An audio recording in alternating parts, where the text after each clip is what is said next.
Hi guys, welcome to another episode of Midterms in a Pod. Today we're going to be reviewing EnM, Electricity and Magnetism. My name is Melody Zhuo. I'm a second year honors health student. Okay, hi, I'm Patrick. I'm also a second year honors health student. So let's start with the first chapter that we covered in EnM. Yeah, charges and forces.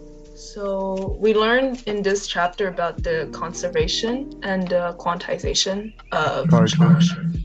Conservation of charge is that in a closed system, like the amount of charge stays the same. So basically, like, if the system started with neutral charge, well, it'll end up with neutral charge overall. Yeah, and quantization. Quantization of charge is that charge can only be in like integer multiples of e. You cannot have like half e or something. It has to be 1 or 2 or 3 or more. And E is like the charge of a proton or an electron. Yeah.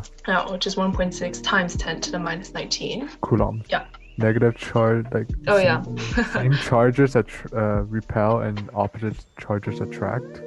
Yeah.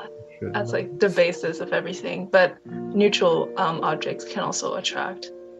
So a conductor and insulator, basically a conductor is the material where the electrons are less bound to the nucleus, so they can move way easier. And insulators are materials where the atoms, like the electrons, are not free to move around and they're bound to their atoms. And usually insulators, the charges, if you rub something to charge it. Yeah, it just stays where it was rubbed, but conductors, it will spread over the whole object. Yeah, the charges spread throughout. So, for example, when you touch two metal balls, that's why the charges can spread to both of them. And we also learn about charging by induction. So basically, usually we use a metal ball for charging by induction. We take that as an example, and then you kind of ground it, which means that you are connected kind of like to a metal wire or something that can attract like the electrons.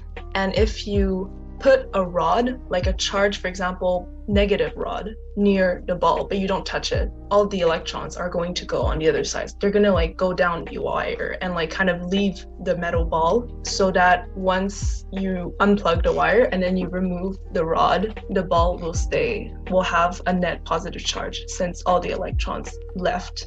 And we talked about Coulomb's law, so the equation of like F equals to KQ1 times Q2 over R squared. And the force on the charges are like, how do you call that again? Like in mechanics when they're like equal, like for example, a 2 Coulomb and a 6 Coulomb will exert the same force on each other, basically. Yeah, Newton's third law. And you can kind of compare it to like the gravitational equation of like G times M times M1 times M2 divided by R squared. There's also, I think, talk about the polarization for insulators.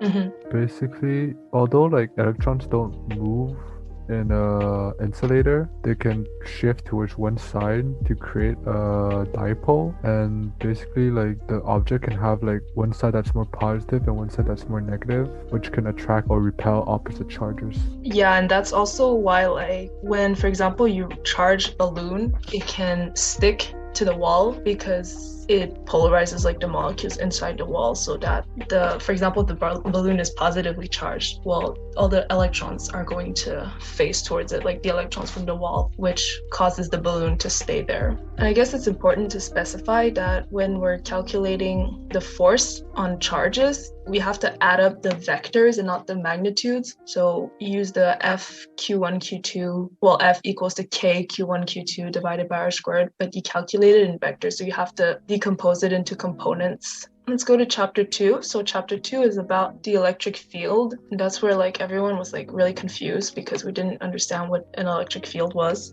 Basically an electric field is just the area around the charge where the charge affects. A source charge. Any charge has an electric field. Yeah.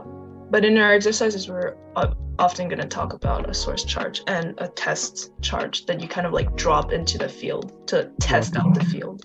Yeah, to probe the field. Even if you don't have a probe charge, the field is always present, basically. And the electric field always points away from a positive charge and it points towards a negative charge. That's just like the convention. So Patrick, is an electric field infinite? Like, does it extend infinitely everywhere? Yeah, well, we said it as the electric field is zero when the distance is infinite, when you're infinitely far from the charge. Because like it gets weaker and weaker as you go further away from the charge, right?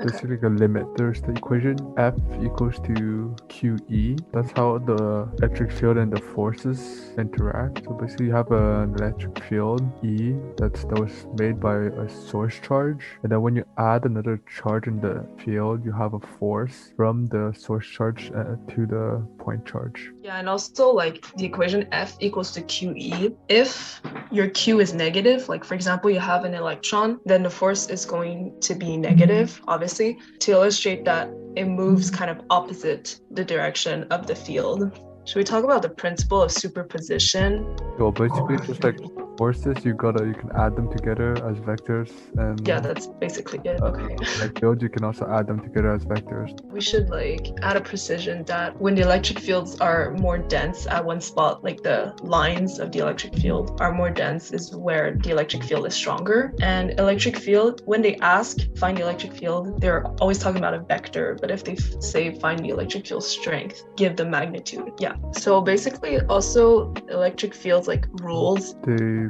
point from either they point towards or from the source, away from the source charge. Yeah, and they don't break off. They don't just stop at some point.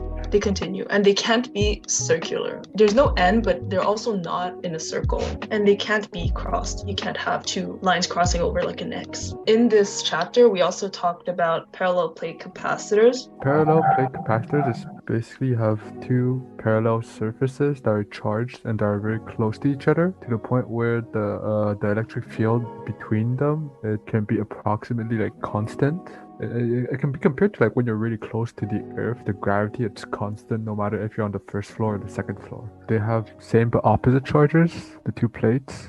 And to find the electric field on a parallel plate, you can use the equation E equals to Q over A as an area times epsilon naught, which is a constant that is probably on a formula sheet. Yeah. That's for one plate. And then if you want to find the electric field of both plates, you times 2. So it's Q over epsilon naught A, the area. Yeah, times A. So it depends on the area. I saw that on like a lot of slides too. Like they just say that the electric field is constant as you move away from it. Usually because like both plates, we're considering them to be very close compared to like the size of the plate itself, so we consider it to be constant even as you move away from it. Let's start by the electric potential energy. So it's basically like the work associated to the charges, like it's the work. Like let's say you have two protons close to each other. Well, since they want to be away from each other, you have a sort of potential energy.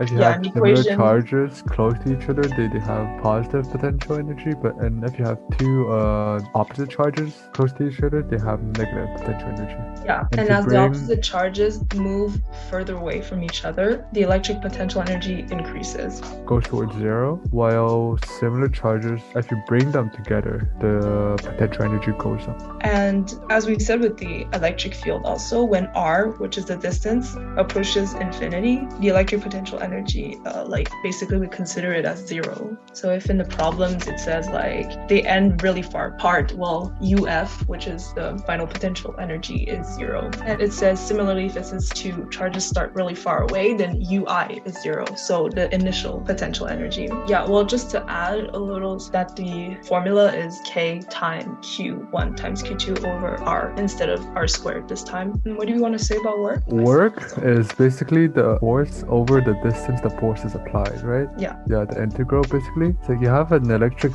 field, and if they're in the same direction, it's positive. If they're in opposite direction, it's negative. Oh yeah, and we can't forget that the potential energy and the kinetic energy of a system stays constant. So a good way to like start our problems when they give you like a speed or something and they give you like potential, it's to delta K plus delta U equals to 0, because the total like mechanical energy stays fixed. Should we talk about how like the plates, like for example, if you have a negative and a positive plate, a proton will is attracted to the negative plate. So it's going to kind of roll down the hill towards a lower lower potential because the negative side is always where the potential is lower than the positive side. And as it rolls down the hill towards the lower potential, it gains kinetic energy. Whereas an electron wants to move up the hill towards where there's higher potential because an electron is attracted by the positive side. An electron going towards the positive side. Sorry. It loses potential and gains kinetic. Okay, basically the potential of a system, you have to do the sum of all interaction between every two different possible charges when you have more than two charges. When we calculate U, which is the electric potential energy, and V, which is the electric potential, we can add scalars. So you don't have to calculate it in vectors, right? It's just a scalar addition. So if like magnitudes, that's fine. And for U, for electric potential energy, when you have more than two charges, you add up the pairs. So for example, you have 3, well, you add 1 and 2, 1 and 3, and 2 and 3, and so on. So now we can talk about potential. We can explain, first of all, what is electric potential. It's just like the property of the source charge. It's related to the electric field, which we're going to see later how it's related. And it's like always there. It's basically like, I kind of compare to gravity, right? Like you have gravitational potential energy, but electric potential is just like the height. So no matter the height, like, okay, you can put a certain mass at a height, it will have a certain energy, but there's no matter what, the height is still there. And the units, we forgot to mention it earlier, but for electric potential energy, it was in joules. And for the electric potential, the units are in charge. Volts. Yeah, which is basically in volts. Yeah, the amount of energy a charge can have at a certain place. Yeah, so a potential of 1 volt just means that a charge of 1 Coulomb will experience a potential energy of 1 joule. That's why you have the equation U equals to QV. And also another equation that involves the electric potential is V equals to K times Q over R. So the Q is just, you're taking into account like the charge that creates this potential. You know, in our problems where there's like 2 metal balls, but one is bigger than the other, the electric potential is always the same, like on both if they're like connected or something, you know. It's the charge that's different. You can have electric field while having 0 potential. Well, like let's say you have like you told me earlier today, you know, like when you have like electric potential lines, you see like minus 50, minus 25, and 0, and then 25, 50. But at the 0, like even if the electric potential is 0, the electric field is still there. But also, can there be a non-zero potential at a location where the electric field is 0? Yeah. Why did you tell me no today? You said yes, no. Yes. I think, yeah, it is. Yeah. Okay. How can you have a potential at a location where the electric field is 0? Oh, the potential is constant then, right? Yeah, that makes it, like the potential is just constant. Like for example, it's just like 20, 20, 20, 20, 20, while the electric field is, there's no electric field. Wow, it all made sense. This like kind of segues into our 4th module, which is the relationship between the potential and electric field. Yeah. So let's talk about chapter 4, the relationship. It was a really short chapter, but I messed up the quiz. So the way I see it is the electric potential is kind of like the velocity in mechanics, and the electric field is the acceleration. Like when you draw the graphs, you know, like electric potential, if it's curved, then the electric field is going to be just like a straight line with like a slope. I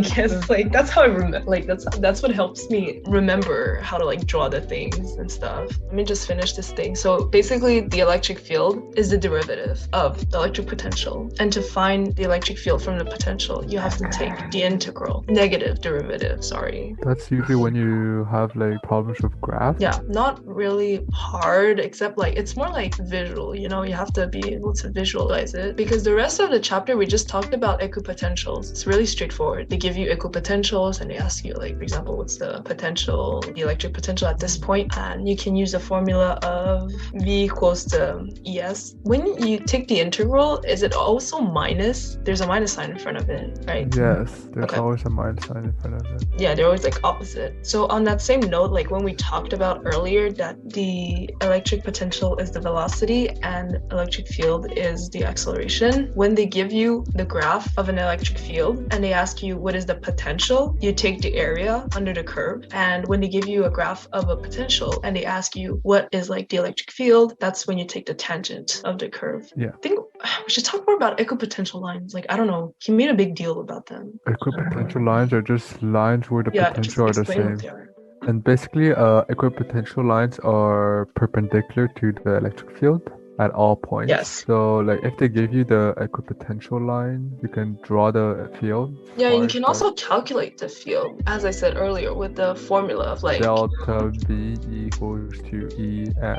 yeah, S is the difference between two equipotential lines. yeah, and you can calculate delta V with the equipotential lines, because usually they'll tell you like that line, what is the electric potential. In our lab that we did, the electric field was stronger when the electric potential lines were closer. Yeah, because Yeah, makes electric sense. field is A Q over R squared. If the distance is further, since it's R squared, the electric field strength is going to be lowered a lot if you have slightly more distance. Yeah, what's happening inside the conductor, the electric field and Basically, in a conductor, what happens is that all the charges, the surface of the conductor, like the potential inside a conductor is the same everywhere inside. so it's like an equipotential volume.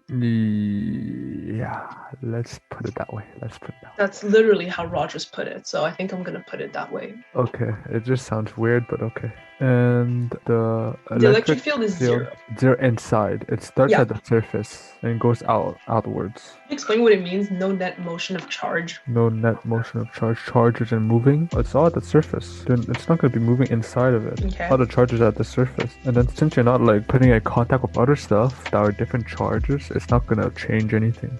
You're not putting another conductor to it, or you're not adding or removing charge from that conductor. And also, like, just to touch upon like those irregular shaped conductors, usually with a smaller curvature, when it's pointier basically, there's going to be more charge there, so the electric field is going to be stronger at that point. Let's say you have the same amount of charge per surface area, but then since it's pointier, the charge are going to be more closer to each other compared to a flat surface. They can be properly spread. If it curved, the more curved it is, the closer 2 points on the surface would be, and because of that, there's going to be more potential, right? More electric potential, yeah. Yeah, and then because of that, the electric field is going to be stronger. Yeah, more potential is stronger. Let's move on to our last chapter 5. Well, for our class, some classes they don't do it like that, but it's basically capacitance. Yeah, so let's start by defining what is a capacitance. Basically the amount of charge that you can store per electric potential, since the equation is C equals to Q on delta V. But it's important to say that the capacitance doesn't depend on the voltage or on the charges. Like, it depends solely like area,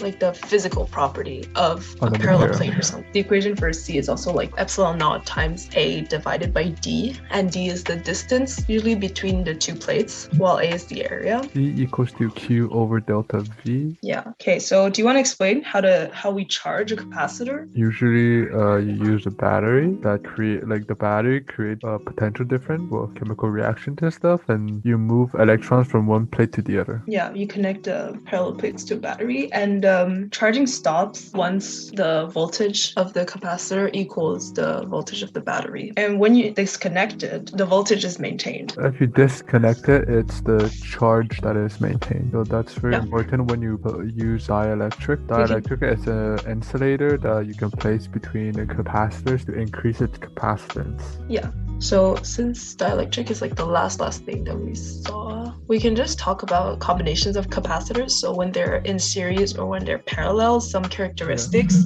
Yeah, so basically I think the bulk to remember is that when they're in series, the charge of each capacitor is the same. They all have the same charge, but their individual voltages will add up to equal the voltage of the battery. And when it's in parallel, the voltage is the same and their individual charges will add up to equal the total amount of charge. Okay, how do you differentiate when capacitors are in series or parallel, like on an image? No, you have to pass through multiple, or you pass through one if you do a circle, sort of. Yeah, I think he just said if you see the bottom plate and the top plate of the capacitor all connect to the bottom of the battery and to the top of it, like each single capacitor, that's when you know that they're in parallel. What's energy? The energy is stored in the capacitors. The energy is stored in the space between the capacitors, okay, or in the electric field between the capacitors, basically. There's a lot of formula. The capacitor The potential potentiometer is energy. 1/2 the charge multiplied by the volt squared. Yeah, by delta V squared. So one half C times C is the capacitance times delta V squared. And you can kind of compare the capacitors to a stretched spring that holds all the potential energy till it is released, and then it converts that energy into kinetic energy. So the capacitors, they hold the energy until you discharge it, and then the charges transform into a current. So basically when you have multiple capacitors together, let's say they're in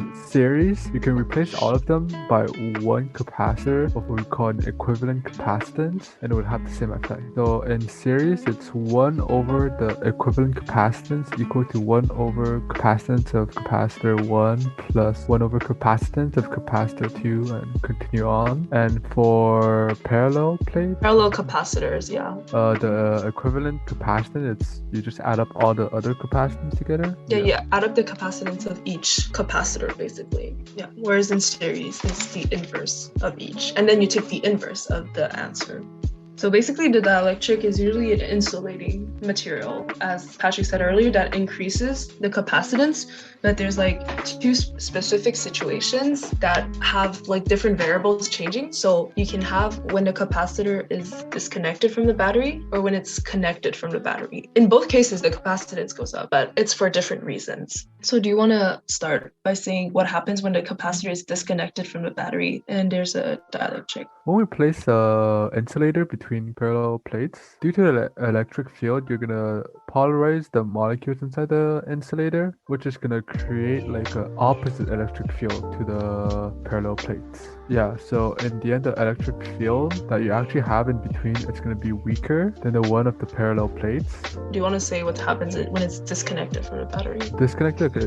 When it's disconnected, since the charge remains the same, the potential goes down. Yeah, the voltage goes down. Because C equals to Q over delta V. And delta V goes down, so electric field goes down. How do you associate with the capacitance goes up? Basically, you use the formula C equals to Q over delta V. If delta V is lowered, C is going to go up since Q remains the same. And the electric potential is lowered by the equation delta V equals to ES. And as we said, the electric field, is lowered because of the polarization that occurs. And just to add a little something, when he said that the charge stays constant, it's because when it's disconnected from the battery, like all the charge that was inside, they don't have anywhere else to go. So when it's disconnected from the battery, the charge always stays constant. Okay, now let's just talk about what happens when a capacitor is connected to the battery. If it's connected, V remains the same, but to maintain the same electric field, since the electric field got lowered, the battery will have to move more charges across the plates,